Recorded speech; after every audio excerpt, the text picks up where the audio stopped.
Extreme Metal Radio is spinning us. Dan's, I forget the full name of Dan. Dan's great. He's been really supportive. He's got a Dan's podcast. He writes for Asphyxiation magazine. Like, it's hard keeping all the names straight, you know. Right. There's lots of X's and X, X, X, X, X. extreme. Yeah, but it we're sounds very exciting. It is. It sounds very, very exciting, and I wish you a lot of luck with it. Thank you. Yeah, same. So what are we doing tonight? We're doing. I'm very excited to get into this. What women want. The topic. Yeah. Yeah. It's a hot topic. It is a hot topic. You know what? I think I have the answer. We can just make this the shortest show in our history. I could tell you. I could say it in one word, but let me hear what you say. Ask me what women want. What do women want? Who cares? That's it. Show's over. I had a whole different idea of what women want. Now, you know I don't mean that, but cares? Who cares? I'm going to talk to Katie about this one. Well, you know that's not true because I take good care of her. That's why it's a joke. All right, so what do women want? If you ask me, I'll tell you in one word, and then I will explain it, and then I'll go into much greater detail. It has nothing to do with the naked guy in the front on his ad on Oh, I Facebook. wanted to ask you about that. So, yeah, who is that naked guy on your Facebook page? She wants his phone number. advertising October the 1st? Yeah, what the heck? I mean, is that you? You know, it's... I forgot about that. If anyone hasn't seen the album cover, it's a naked man standing on the beach, looking out into the ocean, into the sunset, and then there's the band's symbol and logo, and there's Metatron's cube, the sacred geometry. It's all in there, but he's naked and he's armless, and that's one of my lyrics. I didn't even for one of notice my songs. that. Oh, really? Yeah, there's a song that I wrote called Soul Forge, and it starts with the lyrics, an armless man going swimming at low tide. So that's what the artist took from the lyrics, and when the label put it together, I didn't have a whole lot of say. The label was very specific about we do things a specific way, and you know we want your input, but you have to kind of do things our way. So I didn't choose that image, and it does sort of look like me. Except I'm not bald. You know, I'm just like a big I didn't old... even notice that part. Yeah, you noticed his butt, but my butt's not She that didn't good. see anything with it. He was naked again. He's got a nice butt. I don't have a butt like that. I noticed that. Oh, yeah. Eyes up here. On the back. Eyes up here. I didn't even notice that he was armless. I just saw that sexy back and butt. Right? And go, who is that guy? Yeah, it's not me. But yeah, it's kind of my size and my shape, but I'm not that muscular. See, we would know that, and this is enough, Right. enough. Yeah, it's all me, definitely. So anyway, Okay. Jill, what do women want? We're just one word, and then we could take phone calls, and the show is over. But I'm going to go into a lot more description. But the single most important thing that women want is security. They want to feel safe. And that's not necessarily me. Well, there's a lot of different aspects of that. I mean, we could talk about everything from financial security, but more importantly, it's somebody who's not like inconsistent and makes them feel insecure. They want consistency, and they want a man. Like if you're walking down the street with a man and a man is walking on the outside facing the road, that makes a woman feel safe. She's cared for. The man thinks enough about her. The man is looking out for her benefit. Even if a man is holding the door or making sure that his lady is, happy, safe, comfortable. Those are ways that women feel secure in a relationship. And that's the single most important thing. If there's any men watching this and you want to know what makes a woman feel safe, you want to know what a women want. It's to feel safe. That's the single most important thing. Jim, you're moving around in your chair. What do you say? Oh, absolutely. Absolutely. Oh, I think it's amazing how how little that message actually gets out. I mean, I've noticed that even here where I live in upstate Westchester, which is not really up, but it's close enough, there's never women walking around at night alone. They're either with somebody or they're not there. Men are walking dogs, women are not out. Here, it's like a very, very quiet and peaceful place. Right. Not much happening here.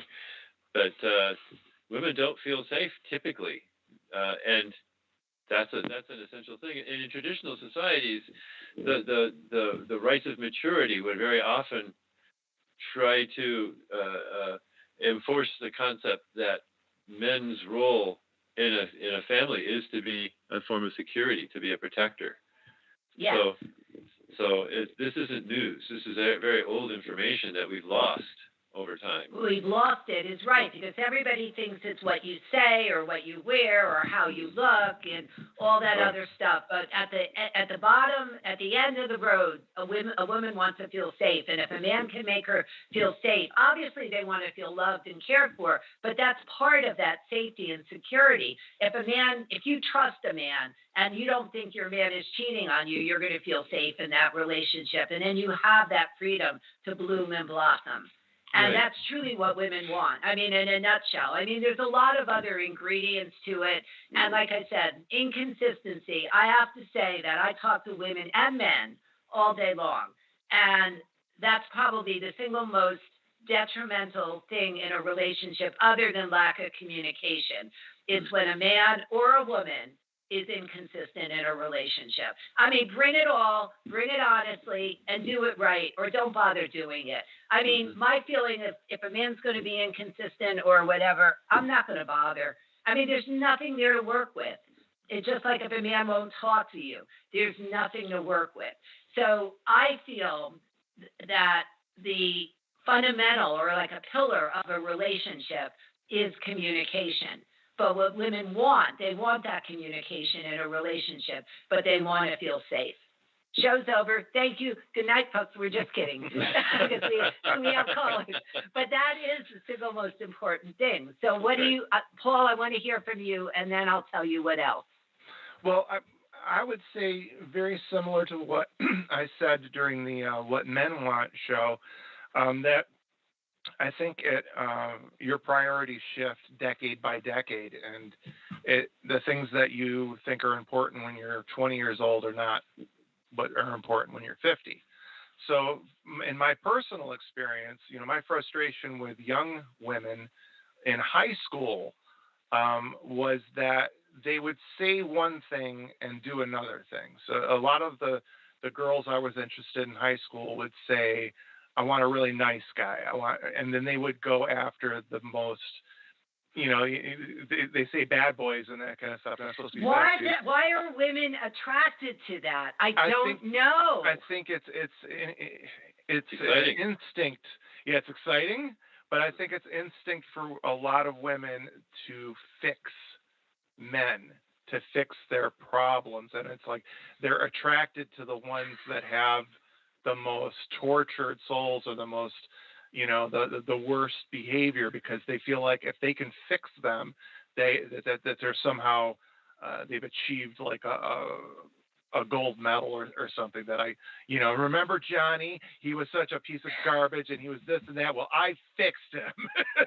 Well, I think that's the maternal instinct in a way, but not all women are driven by that. Right. Although I understand, like if there's Mr. Perfect and then there's Mr. Imperfect that has a few flaws, there is something more enticing about Mr. Imperfect. Mr. Perfect is too perfect. Right. Well, maybe it's a form of control, where if somebody is flawed, you have a justification for telling them what to do. But if they're perfect, then we're getting no into control. some other psychological issues here. Yeah, that was a different show from a few weeks ago.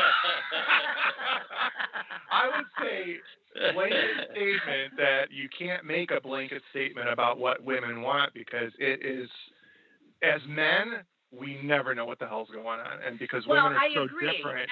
And women are different. You're absolutely right on that. And one woman can be different. Yes, you're right. Depending on, again, decade to decade, week to month. Sometimes the woman that you're in love with can come up with the most different wants and needs, and you're like, where's this coming from?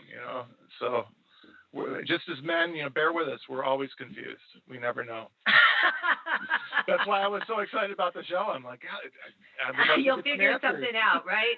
All right, but some other things that women want in a relationship, other than feeling safe, they want to be heard, and obviously, women want a man to get them. A woman wants not only to be heard but to be understood. And I think that what are the things? What's the one quality or what's the one thing that a man has to do to be able to have that? And to me, that's communication.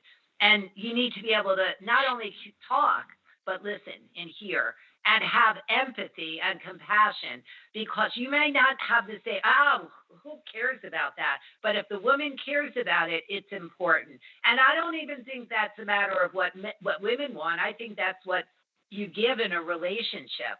It's not what's important to you. It's what is important. Like if you're going to give a gift, I want to give somebody, a new shirt, but what they really want is a new tie. So what do? I give them what they want, not what I want, because Right. you're giving a gift for someone else.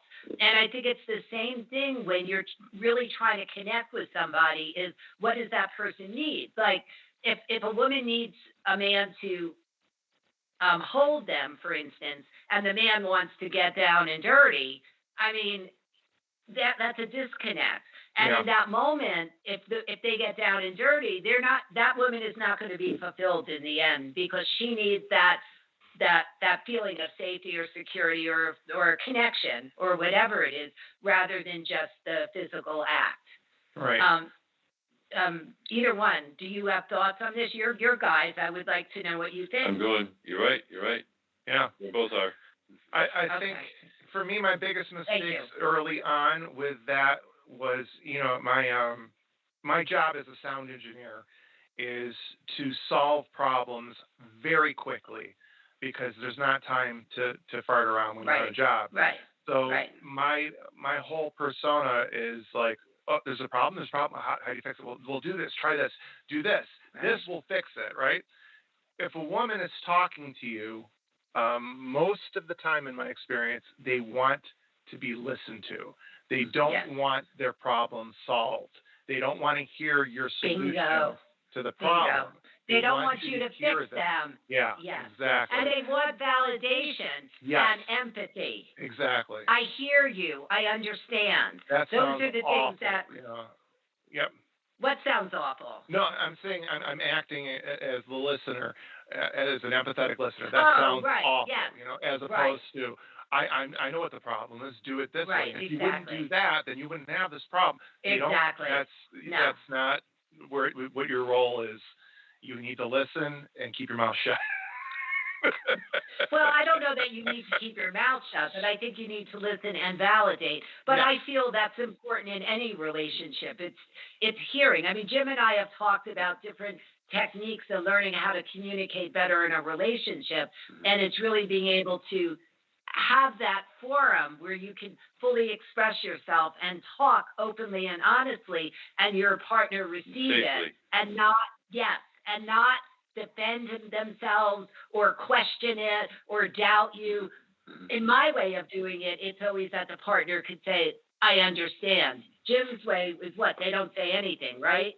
Or do they? It depends on the scenario. I mean, if in this situation, they would say something, but they don't say something right away. They after the person is finally cleared Finished. what they're saying, then it's handed over to the other person to reflect back, and then they can make their comments on that. Oh, see, I won't even let them make a comment. I'll just let them go as someone's saying, and I always tell them, the ground rules isn't, I don't like when you do that. It's that it hurts me when you do that. This way you're keeping it about yourself, and the person doesn't automatically get on the defensive. Because that, to me, is one of the most detrimental things in a relationship. It's all you. You've done this to me, and blah, blah, blah, blah.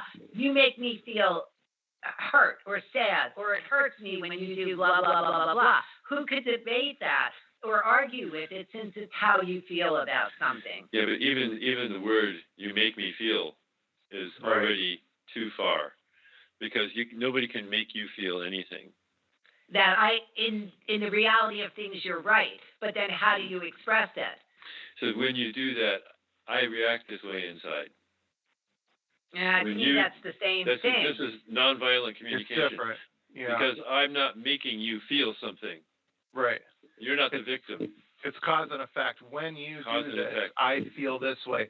And then you're taking ownership of that feeling instead of saying, you make me feel this way. When you do this, I feel this way. It's I more, understand you know, the concept. No, I understand the concept behind it because you're absolutely right. But it's sort of kludgy to say it that way. I think the person should have the freedom to express that I'm hurt when something happens. Because I think in the line of communication, it's the only way for that other person to get the message that something that they're doing it's cause and effect, exactly like you were saying. But I feel, look, in the big picture of things, we know you say something to me, I react, that's on me. That's not you. I choose to react that way. I'm reacting from my old hurts, my old this, my old that. I'm in a bad mood. You're in menopause, whatever it is. Whatever it is, it's on the person who has the reaction. But if you're trying to work out issues, I mean, I allow my clients, or I suggest to my clients I want the person to understand. For instance, let's assume that, and I hear this a lot, women think that the men are cheating on them, and they might be. They're on the computer all day long, and they find phone numbers or text messages or whatever it is. So how would you communicate that, Jim? How would I which side am I playing now? You're playing the woman's side whose husband is, or boyfriend or whatever, is on the computer all day long. She thinks talking to other women, and there are text messages and phone numbers on the phone that are unexplained. What's going on inside of me? I have fear. I have a lack of trust. You're absolutely right about all this. This is the way you and I do it, but this is a different exercise. This is an exercise on communication. That's a different step. That's a different step. That's a step on mirroring and understanding. But go ahead. How would you communicate that? So I'm feeling fragile. I'm feeling like something's wrong inside of me, and there's stuff going on, and when I see it, my brain is going, that's a reflection of that. So I need your help in straightening this out so I don't have to bear this feeling or this insecurity any longer. And do you think the average man would understand what you just said? or I wouldn't. If I were a woman, I wouldn't be going out with the average man, sweetie. I understand that too.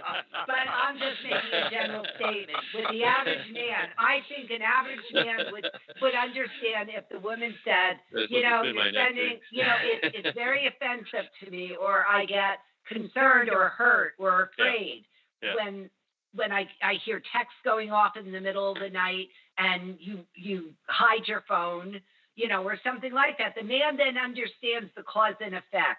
So he knows what the behavior is that's triggering a reaction in the woman.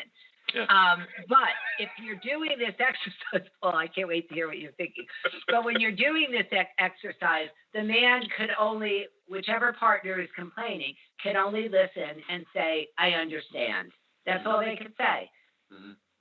Well, why are you laughing? I can't wait to hear this. All I'm thinking is, honey, when you cheat on me, it makes me feel like you're cheating on me. Well, that's a fact. And then what is the guy going to, or the other person going to say? I understand. Yeah, I understand. I understand when I'm cheating on you. It makes you feel that way. You're very intuitive. All right. I don't think communication is one direction. So I would definitely want to have the opportunity to answer back, even if it's not, an attack, which I wouldn't want to do that, and I wouldn't want that to happen to anybody either. But at the same time, there has to be room for me to explain what's going on from my end so that you can have empathy as well. Yes. And I think that what we're doing right now is expanding that couple really needs therapy. And it's not just the communication issue. It's a bigger issue. And those bigger issues do get resolved in therapy or in some sort of clinical environment. But what I was just referring to is, again, a woman wants to be heard. And, and Paul explained it perfectly. I mean, he said it perfectly. I hear you. I understand. It's a horrible. I'm so sorry you feel that way. Whatever the words are, that's really all that needs to be said for a woman to get it, to know that a man really gets it with her. And that's really what women want. And another thing that really was quite amazing to me, but it was in every psychological article and book that I've ever read regarding what women want, and that's a mature man. And a lot of men think being a goofball, and I find that very endearing. Honestly, I find men that are goofballs sometimes so cute, but generally women want a mature man. And the way I read that is somebody who could step in and solve a problem or handle a situation. There's an emergency going on. You don't want somebody goofing around about it or acting like a mom. See, I hate mama's boys. I mean, not that I hate them, but, to me, that's not an appealing trait. You want a man who could step in and resolve a problem. And when women talk about wanting a mature man, that's my interpretation of it. They want somebody who can act like a man and do what needs to get done, not be a mama's boy. Jim, you're sort of, you're nodding, but he's sort of numb. You're not a mama's boy. I've known you for 30 years. Oh, no, I'm no mama's boy. So what are you thinking when I'm saying that? I'm just processing this all. Yeah, just processing. Nothing is hitting me wrong. Nothing is, Okay. I'm in agreement with things you're saying. All right, I'm curious as we have callers here, if we have women that are calling into, I see questions being listed here, but I'm very curious to see if women have any other ideas. I would like to talk about something else that I feel we started to talk about it last week and our last show, and it was really based on the kind of calls that we had last week or last show. And then once I sort of cover this on a high level, we could take a few calls and see what's going on, and then we could talk about this more. But women always think that, having the perfect body or the perfect hair or the perfect makeup and all that stuff is going to be attractive to a man. And I think a man thinks that, being muscular or handsome or well-groomed or whatever it is. And I think all those things are factors that we all have preferences about. But the one thing that I find the most troubling in any relationship is when somebody has low self-esteem. And most women or men have low self-esteem based on their physical appearance. I mean, how many people walk into a room and say, hey, here I am, like I'm a gift, I'm perfect. I mean, most people have flaws and they have issues regarding it. But the problem is and this is the fundamental of any relationship, is if you don't love yourself and you don't make yourself number one, then nobody else will either. And that really is the key to having any good relationship. And the problem, I think, with women, more so than men because of society, I mean, what's our typical image of a beautiful woman? Like thin and blonde, or what is your men? What is your typical image? Well, what does society tell us? If you look at the women that I married, it's all over the place. Well, that's good. That's very good. Tall, short, all kinds of different nationalities. But that's good. That shows that maybe you're looking beyond the outer picture. I like diversity. Good. I think that's great. Paul, do you have anything to add to that? Again, like I go back to decade by decade, those things change and your priorities change. When I was in high school, I had a very strong preference for petite girls, and that's what I was attracted to. I'm big, I'm 6'1". I liked little girls about 5'2", and that's what my preference was. And then I got to college, and I started having, more adventures and experiences. And I kind of kicked myself, a couple times. I'm like, you know, you should be with the person that wants to be with you. So I let my guard down. I let my preferences go out the window because I'm like, this woman wants to be with me. Why am I saying no? Just because I have a finite set of physical attributes that I found attractive. And I started just enjoying women of all types, and I stopped having a very narrow view of what beauty is. And then the older I got, and the more I saw how really, really beautiful, physically attractive women can be so ugly because of their Right. personalities, Right. it really kind of spun me around. Like the older I got, and the more I saw, quote unquote, beautiful people, how ugly their hearts are sometimes. It's Right. like it doesn't matter how pretty your face is. I wouldn't spend 5 minutes with you because you're Right. just an awful person. And I always say it to my girlfriend. We'll be watching TV, and I'll be like, "Look at her. She's so pretty, and I wouldn't be in a room with her because she's just an awful like the. It's your sense of what's beautiful and what's satisfying about spending time with somebody stops being about you know the physical attractiveness and it's like so I found like the most just kind of marginally attractive people like beautiful, like stunning because their soul shines and you're like Right. you are a beautiful person and you feel connected to them. You feel your heart react to them because Right. of who they are and not what the outside is, See, and I don't know if we talked about that before or if I saw something on Facebook, but um, you're right. You're absolutely right. It just sounds so familiar. Did we talk about this before on I'm the sure show? we probably touched on it with We what men want. I think we might have gone. and we actually started talking about it again last show because Oh, all right. Because we it started sounds talking so about image. familiar. Yeah. Yeah. Right, because it sounds so familiar in what you said, and you're absolutely right. See, what I come across a lot in dealing with both men and women is like, how do you meet people nowadays? That you tend to meet on dating sites or something like that. That's how 90% of society meets people, and there's a lot of what I would consider to be serial daters. And I was talking to a friend of mine. Remember last week when we had the show, I said, "Oh, I want to have company." So, but I was talking to him about he's on one of those dating sites. So I was talking to him about it, and he said, "Yeah, because you build this image up in your head about this particular person, and then you meet the person, and they're either totally different or there's nothing there. But who cares? There's like 15 other women, in your queue there."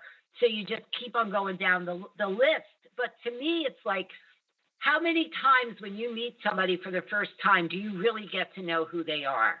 Especially if, like you first Right. said, you have this image of you like petite little, whatevers, and she's not petite, she's not this, she's not that. Are you really even trying to connect with her if that's your image of what beauty is? Right. See, I also think now I'm very spiritual. So for me, I get very fascinated and attracted to people who understand that I sort of think outside of the box. Like, and if somebody connects with me in that way, like we're on a roll, like this is a past lifetime kind of connection. I immediately do think that way because, like, even when Jim and I first met, I mean, we always were talking spiritual stuff and all this stuff, and our even though we've had ups and downs along the way, I mean, our friendship has survived 30 years, longer than most marriages. How about well, you've Well, been married now longer than for all 20 of years. mine. Longer than both of Well, mine. you've been married now 20 years, right? Yeah, that's still 10 Close years to short. 20 years. I know. Right. But we've had off times too. Yeah. We but have hiatuses. right. But that's healthy, I think, too. But I do think that there is that esoteric kind of connection. I mean, it doesn't have to be spiritual. It could be about, sports, or it could be about preferences or politics or something, certain things that you do connect with. And I do feel in relationships that, especially in today's very divided world, that you need somebody that shares your ideas on what's right and what's wrong in this world. Otherwise, it's going to be hard to coexist.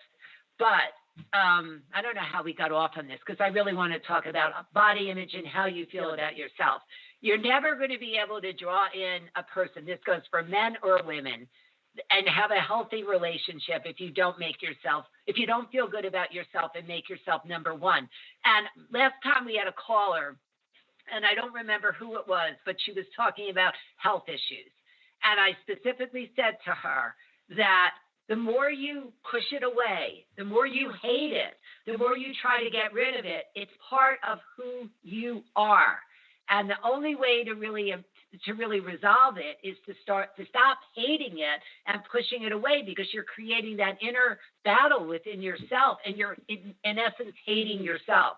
So for the women that are perhaps too tall, too short, overweight, too thin, whatever it is, when we're fighting against who we are, what's the message that we're sending out? That we don't like ourselves, that we're incomplete, that something's wrong with us.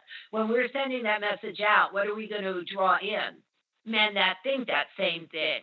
So whatever it is, if it's physical and it's who we are, we don't pick our physical bodies. I mean, sure, there's things we could do to work out or diet or whatever, but half the time, our body structure, I mean, some people are just built a certain way. Some people have brown hair, some people have blonde hair, some people have blue eyes, some people have green eyes.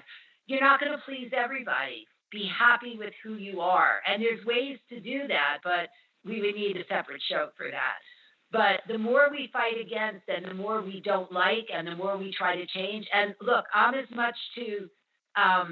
guilty as everybody else out there because I work so hard at staying young. I mean, what does that show you? Yeah, me too. you look about 35. Right. But nobody ever believes my age, so I mean, I work very hard at it. 31. What are you laughing at? Well, I know how old you really are, and I just don't want to tell everyone. How do you know that? I used to be a bill collector. I do skip tracing, so I know you're 82. The truth is out. Oh my God. Yeah, he would have to be that old to know. Yeah. No, me too. Yeah. So he said I'm 82, so I figured it meant that he's. Oh, he's 82, right? Yeah. We're both 80. Do you think? I just put that. Go ahead. Do you have any sense that, I mean, everyone knows how bad, the beauty industry is and how awful it is for women. And it's not easy for men either. Like me, I see the images of men in advertising. It's always six-pack, no body hair at all. And being an Italian, it's very hard to see myself represented in, beauty types of ads. So I know it's 10 times harder for women. But do you think historically that women felt that way about like paintings in the museum? Like, did they see a painting on the wall and say, I don't look like her, and that's Aphrodite, and I'll never be her? Like, I don't know the history of it, but do you think it's always been that way, that there's been the male sense of what female perfection is in art, and that women felt self-conscious even hundreds and hundreds of years ago? I do think that. I do think that because I was recently talking to somebody who said to me, I kind of like women who, are like from the 1800s or something, the more, and he was describing it, and I said, you mean the more Rubenesque woman? Yeah, right. The Ruben thing, and, I mean, some men like that, and that's not what our society drives nowadays, but I think back in the 100 or 200 years ago, a more shapely woman was the in thing. And I think people wanted to look that way. Small waist, bigger bosom, and bigger hips. Right. More of the hourglass-like figure. Now we deal with stick figures. Mm-hmm. So even in the classics, I mean, there are all kinds of images where women are considered these paragons of beauty, but very rarely are men. Very unusual. So, going back to ancient Greece and Rome. Oh, back then, yeah, but I think they were muscular, they were defined, they were Well, they worshipped the human body, But I'm not just talking about Greece and Rome, but I'm talking about those times in that period. I mean, there's a lot of female images that are in all kinds of cultures that are from that period that at the same time are also reflecting the idea of what they think is the attractive female. Is very often in that case a very round, plump woman, because that's the good mom. That's the Right. that's the kind I of was woman they would actually seek. talking to a gentleman the other day who said something about, I think it was the same one that said that about Rubenesque women, and I think he said maybe it's a mother thing, but then he said that his mother was very small. So, but I still think it is in a way, But now in the because Rubens when you're paintings, little, didn't Go they ahead. didn't they usually have, they were more pear shaped than they were round or hourglass? I think they were hourglass. Oh, okay. Yeah. Well, they Well, were very soft. You're thinking They're pear, very soft. yes, Pear right. shaped. And I've heard men say They they did- prefer that. They had big hips, but they didn't have big shoulders or chest. They would just have. I mean, they may have large breasts, but they wouldn't have large shoulders. Today we've got a very large shoulder and large hips. So. We do? Hmm. News to me. Yeah. What do you mean? Who has that image? I see stick figures. Okay. Who has that image? I don't know where you're seeing You? stick figures. I don't know where you're seeing stick figures, I- but whatever. If you pick up Vogue magazine or you pick up Oh, well. Cosmopolitan magazine, Yeah. what are the women looking like in the magazines? And that's what I see. women define themselves as, the models that are walking down the runway. Hmm. I mean, they're size 0. Yeah. Yeah. So what do you pick? You're talking about what men really I'm- want. Talking about what? Well, the show's about what women really want, but. I know, but I think that's what. But when But we did I'm what thinking men want, Yeah. I actually had statistics, and I don't remember what they were. But men actually, a lot of men, and there was a high number of them, actually liked a more shapely woman. They weren't looking for that stick figure type of shape. No, the stick figures never made it as Playboy centerfolds. Right. You're right. Yeah, I think the modeling industry is a completely different world, and Me I too. don't know how attractive most runway models really are to average men, because they're built for that specific clothing. You know, it will just hang on on a woman like a hanger in a closet. So those bodies they're not very feminine. They're very, like you said, like sticks, just rail thin and no real hips or breasts. And it's like, that's not, I don't think most men find, a lot of models attractive because they're too skinny. There's nothing there. I don't know. I think that I think society, blasts that. We see it on billboards. We see it on commercials. I mean, nowadays, fortunately, you see larger women, more average women, more this and that, even in commercials on TV. But when we were growing up, there was no such thing. Yeah. I mean, they had to be stick figures. Now it's a more diverse kind of person that we see on the various ads and all, which I think is great because they're more human. I mean, years ago, you wouldn't see a heavy person on TV. Now almost every show has a heavier character or... Except Roseanne, of course. Right. She was heavy and she had her own show for a long time. Well, But so was that John was- Goodman. He was a big man.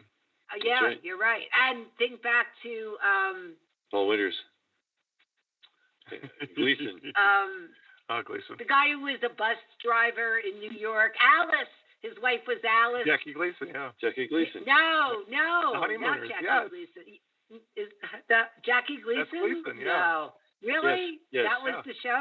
What is? Yeah. Was there a neighbor or something on that show? Norton. Norton, yeah, all right. That was a Jackie Gleason. I don't remember that. Yeah. Alice. We got it. That's good. Good, Paul. But that wasn't the norm of what we look for, or what they generally do. But in any event, that's really what men want. They want, I believe, what women want is to feel safe, to feel heard, to feel cared for. They do want, we talked about this in previous shows, trust. Jim says you extend trust until there's no reason not to trust someone, right? Isn't that what you told us before? I mean, it's so difficult to just give you a rule, because it's so, people will always mess up their trust, their ability to be trusted at some point. Everybody's human and everybody makes mistakes, and it's going to have to happen. To me, it's like how much it happens and what kind of things, what's the severity of it. That would probably knock it out. But for small things, I would be annoyed, and I would let my partner know that that's annoying me, and with all hope that would be paid attention to, and we could do things differently in the future, or I have to stop being annoyed about it. What does that mean? You would have to stop being annoyed about it. What does that mean? It's one of the two ways I can approach things that I don't want. Stop saying I don't want it, or help a person who's doing it to stop doing it. All right, so that's a whole nother show.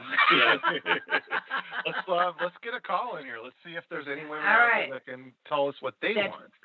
I would love to hear that. All right, who do we have? Let's see. Let's see. We've got Karen, who wants to make a like-minded friend, I think. These sound like all general questions here. They don't sound like Karen, specific. You there? Hello? Yes. Hi. How are you guys? Hi, Karen. This sounds like a really general question. Do you have something in specific that you're looking for? Well, I do need to make new friends. I feel like I'm in a desert here. And I would also like to find among them someone I would trust enough and feel close enough to not mind them being in my space, so I could rent a room in a couple of weeks. Is that true? Well, I also wouldn't mind a new romance coming in, but right. Well, that's what I feel your real question is about. But what did you say? I would like to have a romance. I've been grieving my partner who passed 2.5 years ago, so I'm not sure how ready I am, but I know. Bingo. I was told that. That's it. No, you're not there ready. is someone for me, but I think at this point I'm almost more concerned about renting a room, which I've been dreading. But even that, I mean, your energy feels very closed, very, very closed to anything. And that, I believe, is a protective mechanism that you're using for survival right now. And that, I believe, is because you haven't fully grieved the loss of that person in your life.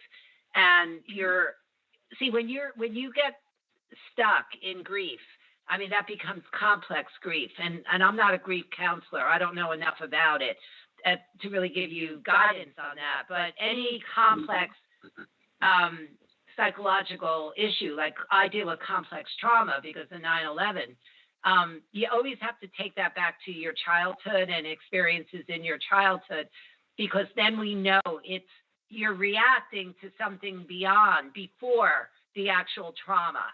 So that's what we call a complex. So in your case, I would say the grief, when you can't get over it, is being exasperated because of previous grief that is unresolved in your energy. So I believe there's other losses that you've had that you almost get into that self-fulfilling prophecy mode, almost having that inner belief that something's going to happen, or this isn't going to last, or get in that mode. And I believe it's because you had lost when you were young, I would say very young in your childhood. So do you recall, to me, it also feels that now that I'm looking at your childhood, I feel you felt very alone in your childhood, almost isolated in your childhood. Is that true? Yeah, I think so. I was sickly for a while as a child. So I don't remember really why. I've tried to trace what brought that on, and I'm a blank. The only thing that I guess at is we had lived with my grandparents, and I've always been very close to them, my maternal grandparents. And somewhere around there, my grandfather had a heart attack. So unless that affected me as a child, and then I became sick, I had a history of pneumonia. So I was out of school, and yeah, so I guess I was alone a lot, and I do remember feeling, at some point different from other people. Right. Right. I remember you calling before with this story, having pneumonia when you were a child because Jim was helping you with that. But I do feel that your true issue stems from those early experiences, and I think even psychically, I picked up when you called the first time something in that I don't remember if it was 3 to 5 years old or something. You were very, very young because I keep on getting around 3 or 4 or 5 years old. Is that when your grandfather had the heart attack, or is that when you moved out of your grandparents' home? Yeah, I think it would be more when he had the heart attack. And do you remember how your parents reacted? I remember being sick when I was younger in the crib, so I don't know. It's all a blur. But that's sick with pneumonia when you were a baby? Yeah. Or just sick with something else? I don't really know. Well, I feel you were isolated. You felt very alone and very isolated. And I don't know, Jim, do you remember this caller? We've had her before, and you talked to her about the pneumonia when she was a baby. I recognized her voice the moment she started talking, but I don't remember the details. We've had a lot of callers. Right. Yeah. Because I remember picking up something in that early age from a psychic perspective that I felt was emotionally traumatic.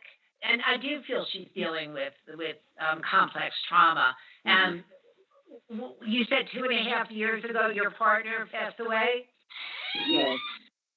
And you are afraid. You're afraid to let in anybody. You say you want like-minded people, but you don't let anybody in. I mean, it feels like you have such a protective mechanism going that you're afraid to let anyone in. Is that not true? I haven't had anyone that I want to let in. Yeah. Do you have a roommate now? People, I size them up and, okay, I'll talk to you for 10 minutes and be cordial. That's about as much as I could do, but that's it. I avoid my neighbors. I have, I don't want to get in conversations with any people because I don't see eye to eye. Karen, right, but that's part of being a protective mechanism. But go ahead, Jim. Go on. I'm just asking, do you have a roommate, Karen? No. Currently. You live alone? Yes, now I do, yes. Okay. But she's open to having a roommate, but she's never going to let that roommate in because she's going to size them up, and that's her protective mechanism. It's the only way she could survive right now. Yeah, but she's also driving her crazy. Right, but it's not. There's no magic wand. She'd have to do the inner work and deal with all the grief and all that aloneness in order for her to get to the point where she can see. You say you size people up, so you don't trust them, but you don't trust them. Why? Because you're afraid that you're going to get hurt or they're going to leave you, because it's classic abandonment issues.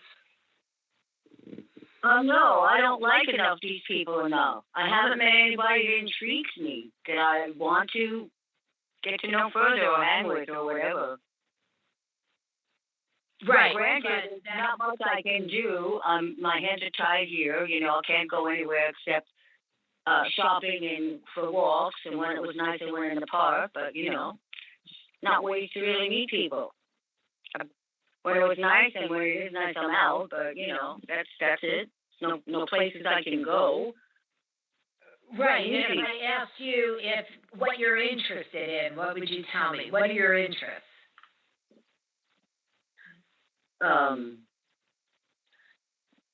Spiritual stuff.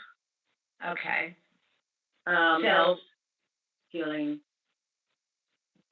Oh man, with those interests, there's a million places that you can go to meet people, and they would be people that you could trust and that you could open up to. But I don't see you doing that. Like, are there any spiritual or New Age stores around you? No. Where are you? In New York? Manhattan, yes. Mm-hmm. And there's no spiritual stores in Manhattan. There might Remember, be one. Jim and I are from New York. And Paul is too. I used to go to them. I used to go to them all, so I know where all them. The city has changed so much, and in the past 2 years especially, it's horrible. It's really horrible. So, I don't think there's anything going on, and there might be one spiritual bookstore way, like downtown, and I don't think they're doing anything there. They used to have events, like years ago. I was on the mailing list with them. I used to belong to. What was the name of the store? There used to be something on Alphabet City or whatever that was called. There's a place on Spring Street called the New York Open Center that's open right now. You want their phone number? No. I know they moved. They're somewhere in Midtown. I don't know what they're doing. They have classes that they charge for. 3-minute walk from the Morgan Library and Museum. They have all kinds of classes. They're really great. And but what about what is it? I've met the New York Open Center. It's a really well-known spiritual center in New York City. They have the classes. I know that place, but I think she would be better for starters going into just a spiritual store and just having someone to talk to. She needs to take baby steps before she could jump into that.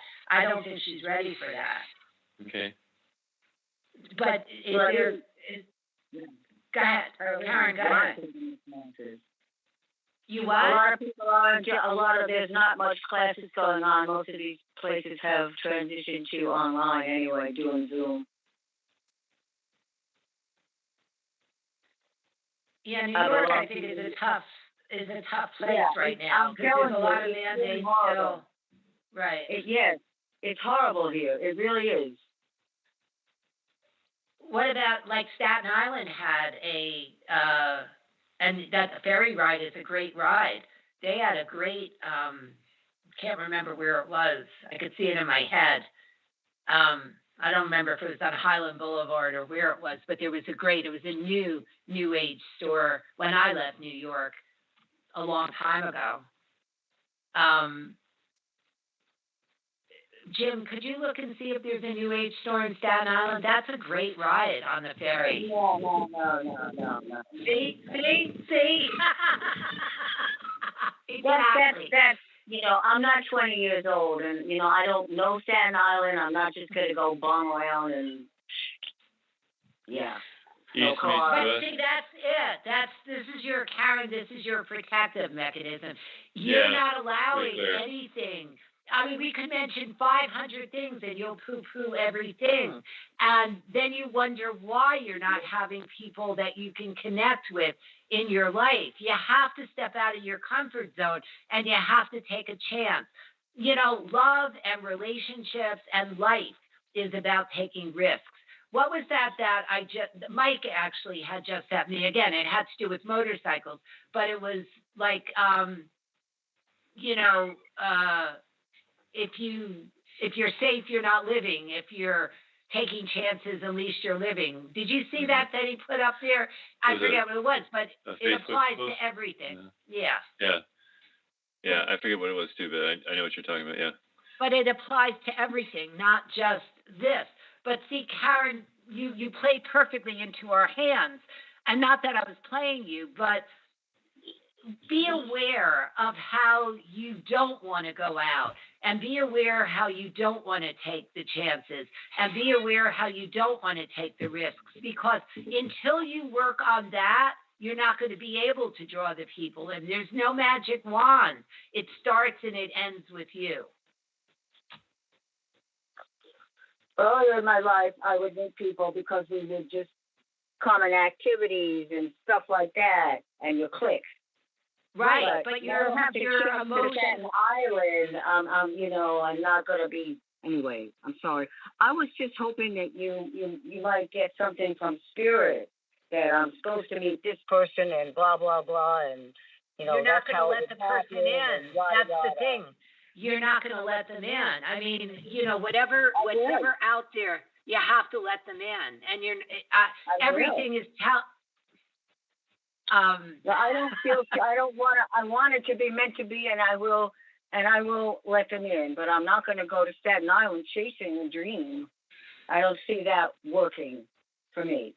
I don't see that spirit has that set up as to be a way for me. Oh, I respect that. But the thing of it is that regardless if it wasn't Staten Island, that's my point. It starts and it ends with you. What Spirit tells me is exactly what I'm telling you, is that you have to open up. It's like you have a lock in your energy that's preventing you from opening up to the opportunities. And it doesn't matter if it's Staten Island or somewhere else. But I think the last time we had even suggested, Jim, in closing words, is there anything you could do to help her? Well, I mean, I don't think so. Offhand, I'm hearing an awful lot of resistance, and that for me is like, well, I can't help you if you can't help yourself. So, and that's what it really boils down to. And we're not trying to be mean or anything. We would love to be able to help you, but I really feel the help you need is within you. Okay, well, I'm telling you, I don't really understand why you feel that I'm not open. There's really nothing happening here. I belong to meetup groups. Most of them have shut down. A few have transitioned to online. So I would go if they were happening. Okay. Well, Spirit is telling me exactly what Jim said, and I don't know what else to tell you, Kara, but good luck. Good night, Karen. All right, let's on the bottom of the callers list. I need a break, so take that caller, the last caller out there. Is this Sherry? Hello, Sherry. I'm here. Hi, Sherry. Hey, I'm here. Hey. Okay. All right, I need a lighter call at this point. So yes. What do you have? No, we will laugh. Yes. Thank you. We always laugh. So I know we always do laugh. So tell me why you're calling today. Well, that's Jim's lie. Well, the whole. What? So Jim What's on your mind, Sherry? What are you calling about? Tell us your story. Oh, somebody shut her off. Mike. Mike did that? Oh my God. I just wanted to get back to the subject of the show tonight. Thank you. Yes. What do women want? Tell me what women want. Number one that comes to mind is respect, and that is on many different levels. From a ride in the car, and she's looking out the window, and she sees something pretty, and she wants to express it. Look at that beautiful tree, or look at that old building. Isn't that nice? Just to be heard. Just to be heard. Right. It might not and even validated. be a statement. Just validated. Right, and validated. You are a human worthy of respect. And, right. And I care for you, and I care what happens to you. Right. And I have to say, your husband, who I went riding with yesterday, did just that. I said, Mike, look at the sunset. And he said, Jill, look at the moon. And we both validated each other. Yeah, it is awesome. So many of us have experienced other types of people in our lives, and it's just awesome to be cared for, to be respected, and to just have somebody say you are valuable, and you're worth my time and my attention. And it's Mike's sitting here with his thumbs up. So why? I mean it. Women need that. There are so many men out there who are so insecure in their own masculinity, and we've done this show before with a narcissist, that they have to overpower the woman and completely in every way disregard her and disrespect her. And that's all we want. We just want to be valued like any other human being wants to be valued, like a child wants to be valued by their parents. We just want to be respected. We want to be uplifted. We want to be heard. And Right. that doesn't happen very often, unfortunately. But I'm hearing something else in that respect that you're talking about. And again, remember, everything is a mirror, and you have to respect yourself in order to get that respect from somebody. So, but I feel there's an underlying message here from you. Well, that was because of the narcissistic husband. Right. Just total belittlement, total annihilation of everything that I was. Right, and I've worked with. I felt of value. Right, and I've worked with Sherry, so I know that I've brought up to her things in her childhood that were also reflective of that sort of treatment. Where, could I say who it was? Of course. Her brother was extremely, like, I have issues with her father, obviously, but she has very precise and distinct memories of how her brother treated her. And he hated her, and he treated her horribly and with total disregard. And I feel that shaped her into being receptive towards that. Unfortunately, those scars and the damage that happens in our childhood becomes our message and becomes our motto in life, and that's what we then expect in life. Fortunately, she met someone like Mike. Yes. I was waiting for some sort of laughter or something. No. He's been a gem. He's a gem. He truly is a gem. With what I've been going through, he has been there every bit, and you know, the discomfort and all this other disability stuff. But I have never had anybody that was so caring about what I needed and what would just to help me and care for me and to make me feel valued. So it's just awesome. So yeah. No, and fortunately you found that, which is great. So that means that somewhere along the way, bits and pieces of you have healed. And obviously I've worked with your husband, Mike, as well. So that has helped the scenario dramatically.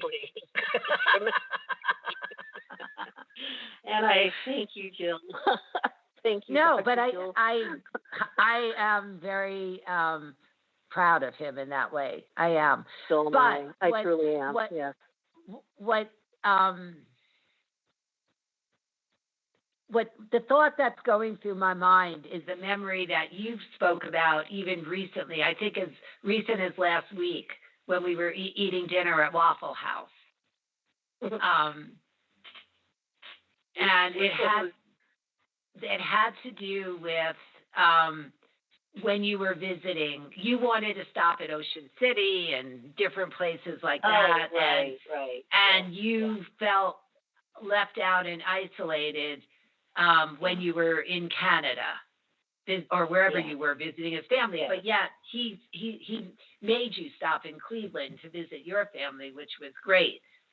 Cincinnati. But I wonder if you see that any different, if that particular situation where you felt left out and isolated with his family, if you see that any differently, since you're so positive and and pleased with Mike. Yeah, he's because of your help, Jill. He's been he's more confident in himself to where he can what's the word I'm looking for? Extend himself more, listen more, consider other situations more. And so, yeah, in Canada, since he's Canadian, it was his family, and then we were going down the East Coast where I was raised. But he did take that special trip, which I would not have done, back to Cincinnati to see my family, which I was tremendously appreciative of. But so many of these things he was not even aware of previously that I would have been. I don't know how to explain it. Do you know why he wasn't aware of it? Yeah, because I didn't say so. Right, you didn't have good communication. We didn't have good communication. Yeah, that's true. That's what I worked with him on.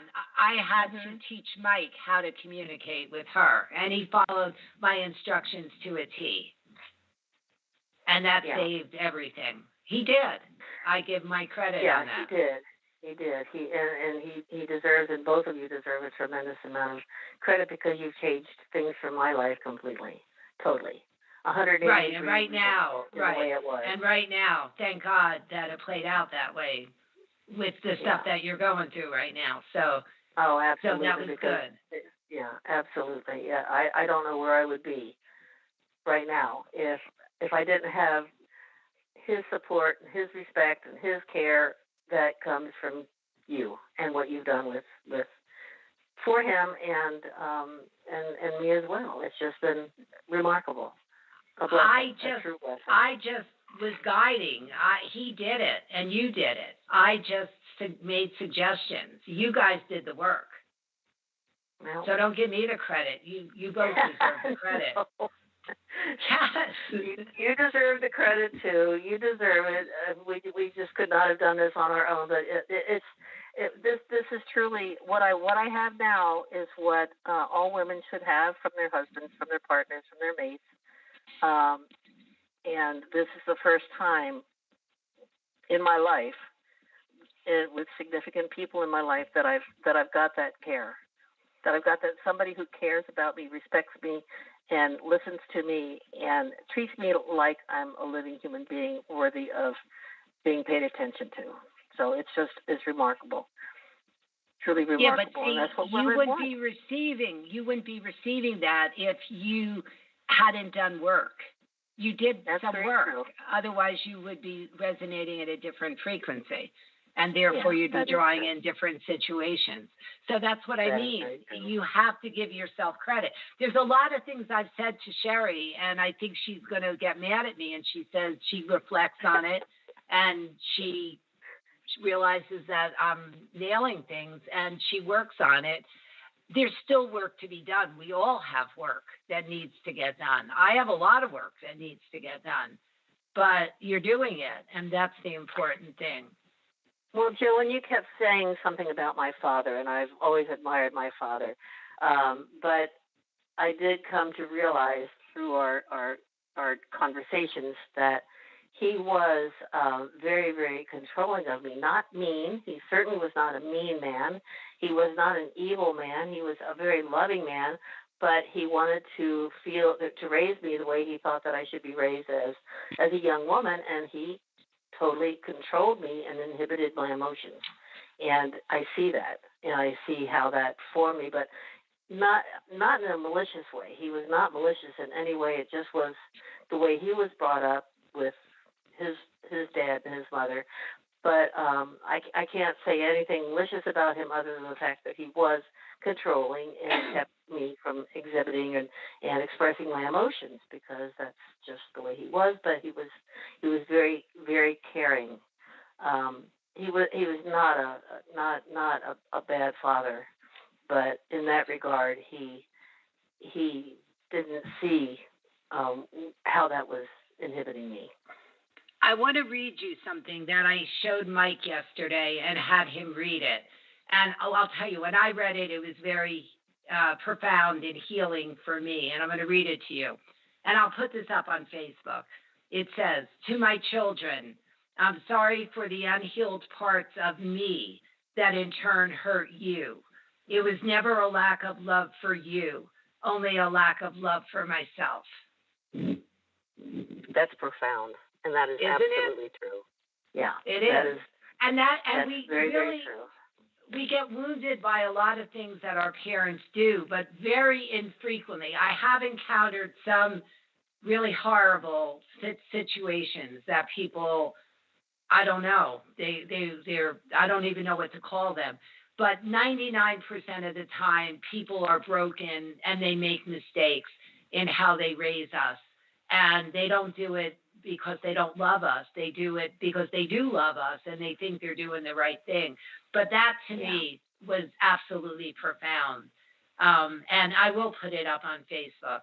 But you've made tremendous progress in the past 6 or 8 months. You really, truly have. Both of you have, and I'm very proud of both of you.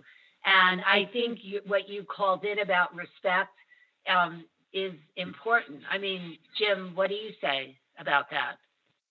Respect. Oh yeah, respect is valuable, very valuable, and everybody's going to have some things that are more important than others. Right. Everybody's going to be different in that regard. I agree. I think respect is a reflection of trust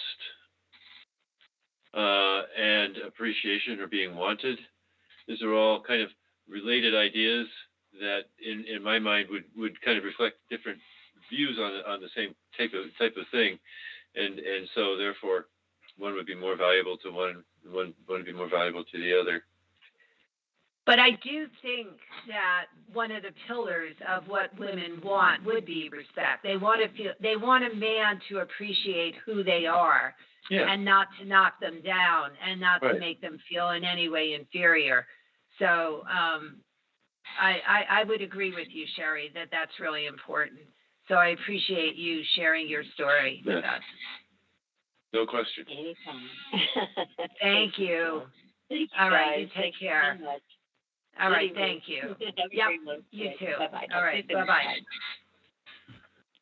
All right, who else do we have on the phone?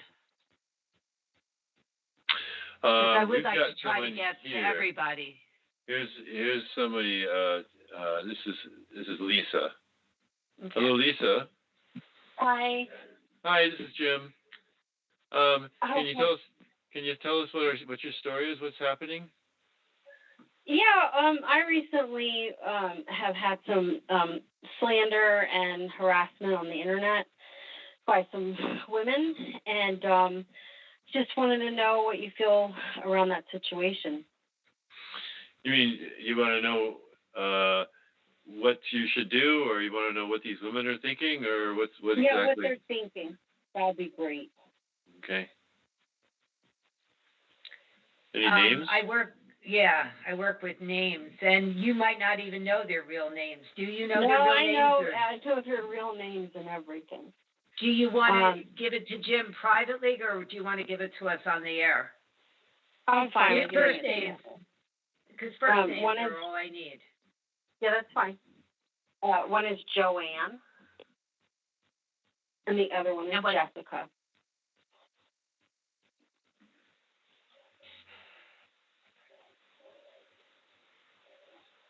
All right. I actually have almost like a crushing feeling on my chest, like I can't breathe, for both of their names. But I'm just trying to figure out which one is that I'm really picking that up from. Bottom line is, I think a lot of it is, I'm just listening to my guides for a minute.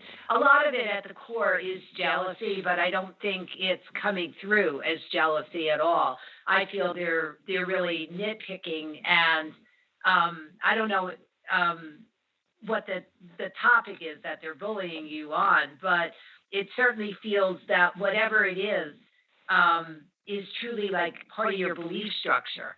So it almost feels like they're really hitting home in what they're attacking with you. Is that true? Yeah.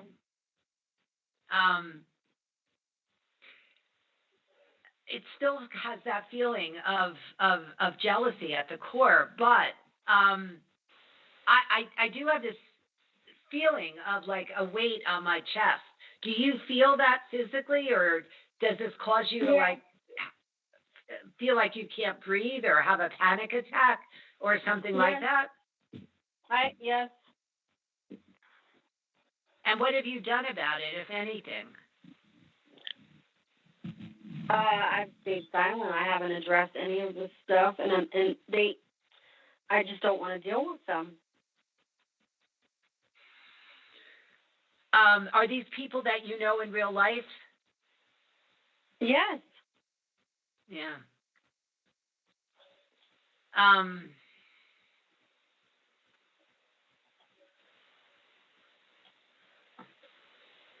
And again, it feels very real. It's not the kind of stuff that's just, surface stuff. It feels very, very real in whatever they're hitting on. Oh yeah. Jim, do you have any thoughts while I'm zooming in on this? Because I'm trying to look ahead to see what she should do. I'm wondering, if you have any insight into what's behind their actions, what's their motivation? Jealousy. Is that it? It is jealousy. I mean, at the core, I could feel it. I could feel that jealousy is it. Absolutely, they're very jealous of me. Is it jealous or envy? Jealous. Okay. Yeah, I'm picking up more jealous than envy. Okay. It comes to envy to me is a lighter feeling. Jealousy is a stronger feeling. Comes to as jealousy to me. Okay. I think if it comes to a situation like this, what you're doing is you're refusing to give it any energy, and that means that you're not empowering it, and that's a good thing. And that to me would be like the best it's eating first her step. up inside, but it's eating her up inside. There has to be some resolution. But the resolution it has to be something she has control over, and she doesn't have control over them. She doesn't have control over Facebook. Right. So the only thing she has or control wherever over, it is. yeah, Twitter, either yeah. So the only thing she has control over is either whether she looks at these things like Bingo. social media, Bingo. or Bingo. how does she change her reaction inside. So it's one of those two things you have control over. So those are places that you can work. And either you remove the stimulation or you remove the response. Yeah. What do you feel they're thinking? What I pick up from both of them is because of their jealousy, they're trying to bring you down. I mean, and they are wondering, it's almost like in this instance, Jim, it's almost like her not engaging with them is giving them more and more power. That's the way they're feeling about it. Right. Okay. And it's almost as if, and I'm not saying do this because I think it would be a mistake, but it's almost as if she put them in their place that they would back off. But I don't think that she should engage with them. But right now they are gaining their power from the silence. So perhaps to do something like, almost make fun of them in a different post that they could see, but you're not making fun of them. You're making fun of, jealous people. Or isn't it amazing how people have to be, or I find such humor in people that think they're going to, affect me or affect others by demeaning them when in reality, the only person they're demeaning is themselves. Response like that, but not directly to them. In just something that you post out yourself, I think would A, give you power, and B, show them that they're having no effect on you. At that point, they would have one or two. Go ahead. I've been online and they've seen me since all this, and I've shown that I have my power. And so I think they know that they didn't, put a dent in me. They know. Yeah, but they have put a dent in you because you are struggling as much as you are. So, I mean, I think even if you're online, I feel that's a step, but I feel making some sort of comment about how you're totally unfazed and you think it's actually so demeaning to them would hit the jugular. What do you think, Jim, before we go? Because we do have a bunch of other callers. I think that's a little sideways, as we would call it, where I come from. And it may be better to just speak who you are in the situation, which is like the lion among sheep that doesn't pay attention to them because there's no threat. But then she has to deal with herself, though. Well, that's where she's struggling with herself. I see. What I would do is, as far as dealing with myself, is focusing on where this is coming from inside of me, that it feels so powerful that it can overpower me. Right. And focus on that and understand where that came from, because that's got to be something that's happened in your past that is opening that up to you, and otherwise it wouldn't disturb you much, and you would just walk away from it like the lion would to the birds that are flying around. They don't care. Right. What he said is the exact thing here. Why does it bother you? And that's the question you should ask yourself and work through whatever it is whatever it triggers in you is something deeper than them. Otherwise it wouldn't bother you. And work on that, and then they're going to go away. Literally, they will go away. I've seen this happen a million times. Yeah, they'll run out of energy. It's not going to be fun to poke you if you don't jump. Well, but you have to change you in order to get them to stop. Right now, everything is energy. So she's reacting to it. I have a call from work. Thank you. Bye-bye. I have to go. Sorry. Okay. No problem. Bye. All right. She hung up. Okay. All right. Do we have another caller? These are very interesting calls. We have no time. Yeah, we've only got 3 minutes left. All right. So you want to close out the show? Do you want to close out the show, Paul? One thing I do want to say next week, I do want to do, and you're going to talk about it when you close the show, is I want to do a show on our next show about the Mandela effect. Now, Mike and I had a situation occur yesterday on the motorcycle that Jim says is not the Mandela effect. I'm afraid to talk about it because I break up in total hysteria. I've had to fix my makeup 5 times or 6 times already. I keep on laughing about it.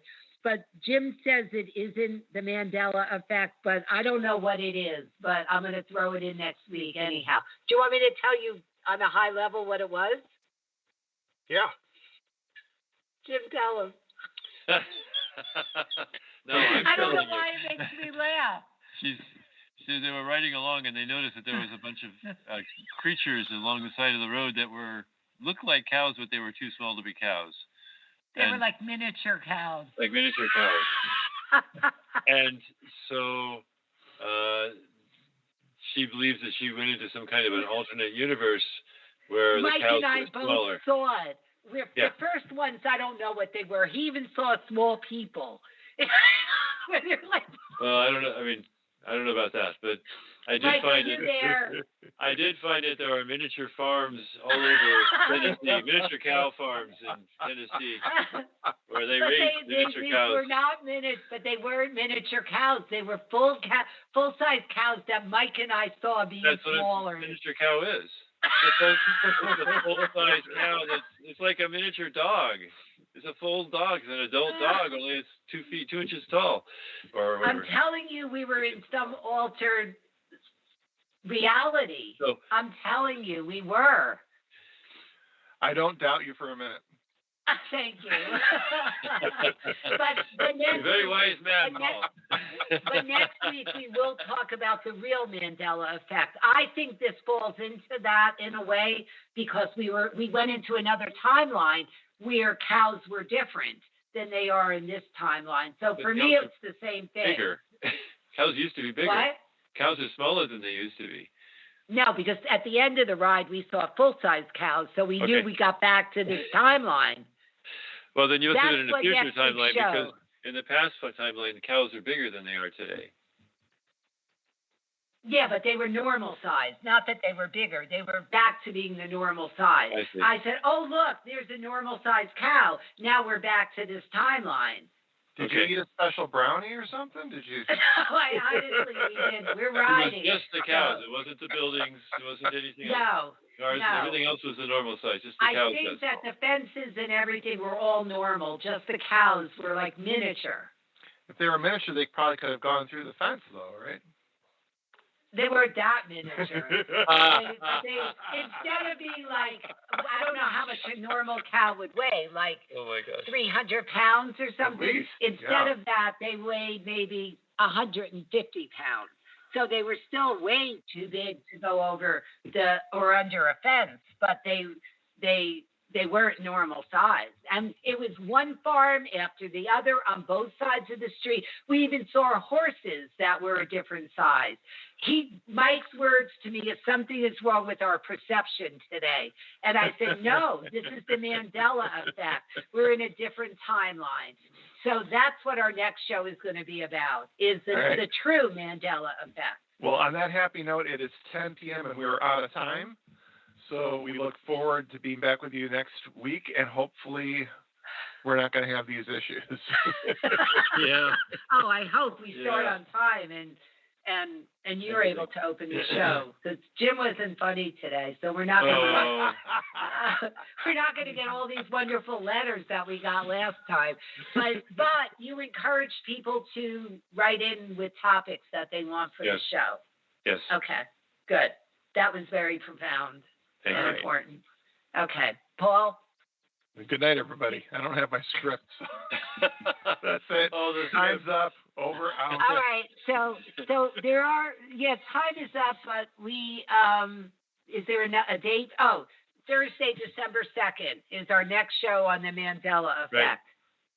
Oh, and you can email us at radioshow@ladyfontaine.com with topics, and you get a 15-minute free reading or life coaching session with me if we use your topic. Excellent.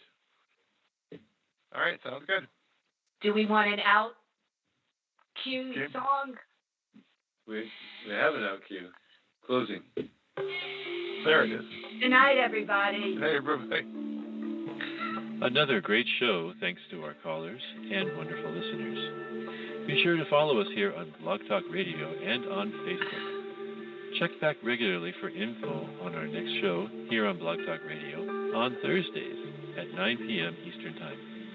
If you miss a show or want to listen again, you can listen to the podcast anytime here or on iTunes. Signing off from all of us here on Eye on the Future. Blessings